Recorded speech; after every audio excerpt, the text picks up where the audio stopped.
Now, News 19 Sports Overtime. Final 2 weeks of the regular season is bringing us some high-stakes football. Central and Onalaska are leading things off tonight. A lot on the line. News 19's Carly Murata spent the night at Herring Stadium and has the highlights. Good evening, Carly. Good evening, Scott. Here's what was on the line. Central needing a win to become playoff eligible. Onalaska needing a win to stay undefeated in the MVC. A special night at Herring Stadium, too. Before the game, Central honoring longtime assistant head coach Corey Degatano after 50 years in the program. This will be his last season. And his Red Raiders getting off to a poor start tonight. Onalaska's first drive of the game, the snap goes to Nathan Lubinski, who takes it 29 yards for the first score, and Onalaska leads 7-0. Later in the first quarter, Larson has time and throws a beautiful spiral to Landon Peterson in the end zone. 28-yard touchdown makes it 14-0. Second quarter now, Hilltoppers doing it again. Lubinski gets the snap and beats everyone around the outside, and he's taken this one home. A 79-yard score for Lubinski. He had 3 touchdowns on the night. And the Hilltoppers doing it on the ground and also doing it through the air. Larson with another great pass to Peterson. That's a 21-yard gain, and that sets up the Hilltoppers on the 1-yard line. Larson doing the rest. QB keep into score. Onalaska wins 41-0, remaining undefeated in the MVC. Obviously, last year we were unsatisfied with how it ended here, so really we wanted to just send a message. 2 years ago it was 41-0, and today it's 41-0, so we're feeling pretty good. How do you put into words what next week means for this team? It means a heck of a lot. Obviously, last year, another game that we wanted to turn out a different way, and we're able to redeem ourselves next week for a conference championship. What's the message going into that game? Just finish.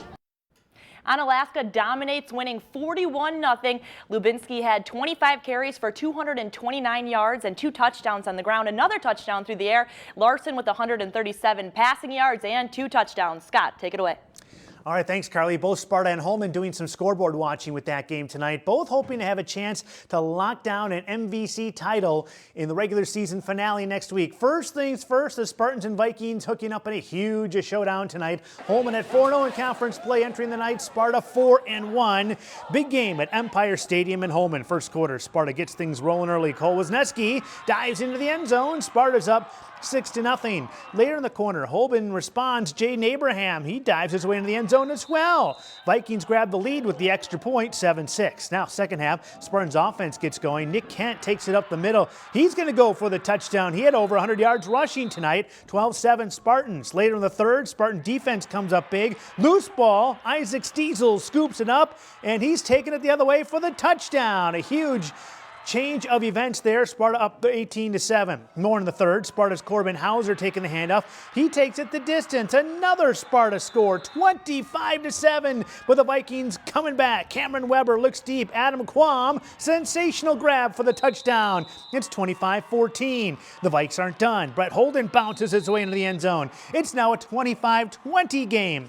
This comes down to the last play of the game. 4th down. Weber scrambling, looking for somebody, and eventually goes down. Sacked by Sparta, and that's your ball game. They win it 25-20. This is a huge win for us. It puts us in great position, maybe to be MVC champs if Holman pulls out the win next week. It's awesome for us going into playoffs as well. Yeah, that's awesome. It was a huge stack that last drive. We had great pressure and we had good coverage downfield to give them nowhere to put the ball. So just as a whole team effort. Now, what a game there. Toma and West Salem looking for their first conference win of the season. One of them would get it tonight. Homecoming in Toma as well, and they get things started on the ground. Justin Gerke, the handoff to Luke Buckendahl, and then the reverse to Cade Genevico. And he's able to pick up 35 yards for the Timberwolves into West Salem territory. 2 plays later, Toma sticks with the run, and the line opens up a huge hole. Brandon Lewick, and he's not stopping. 35 yards for the touchdown. 7-0 Toma. West Salem with it late second quarter, less than 30 seconds to go, and they're on the move. Noah LaFleur tries to connect with Jack Haley. Incomplete, but here comes the flag, so the drive stays alive. 7 seconds left till half. LaFleur looking to Zach Niemeyer here, and they connect for the touchdown. And that tied things up, but Toma controlled the second half. They go on to win it. 21-7 is the final. It's good to be king in Toma tonight.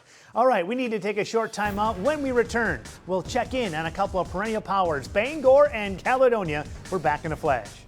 Sports Overtime in the News 19 10 p.m. Sports Report, brought to you each week by Morey's Automotive Group of La Crosse, Ultra Federal Credit Union, and by Menards.